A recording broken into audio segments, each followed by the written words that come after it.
Hi! నేను మన్నే బాలకృష్ణ. ఈరోజు topic మన మనస్సు బలంగా ఉండడానికి కారణం ప్రేరణ లేదా ఆత్మ ప్రేరణ ఏది? మన మనస్సు బలంగా ఉండడంలో ప్రేరణ యొక్క పాత్ర ఎంతో ముఖ్యమైనది. ఒకవేళ మనసులో ప్రేరణ ఉంటే అది మన శక్తిని పెంచి నిర్భయంగా, ధైర్యంగా ముందుకు సాగడంలో సహాయపడుతుంది. అయితే మన ఆత్మ ప్రేరణ కూడా అంతే ముఖ్యం. మనలో ఉన్న ఆత్మ ప్రేరణ మనకు ఆలోచనలలో స్పష్టతను, లక్ష్యాలను చేరుకునే ఆత్మవిశ్వాసాన్ని అందిస్తుంది. ఈ రెండు అంటే మనస్సు ప్రేరణ మరియు ఆత్మ ప్రేరణ ఒకే దిశలో మనకు సమర్థత, స్ఫూర్తి మరియు అభివృద్ధి కలిగిస్తాయి.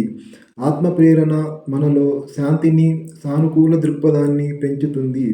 అందువల్ల మనమేమైనా సాధించాలనుకున్నట్లయితే మనస్సు కూడా దానికి అనుగుణంగా స్పందిస్తుంది.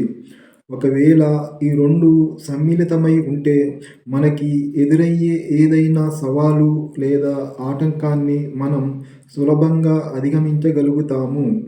మన మనస్సును బలంగా ఉంచే శక్తి మన ఆత్మ ప్రేరణ.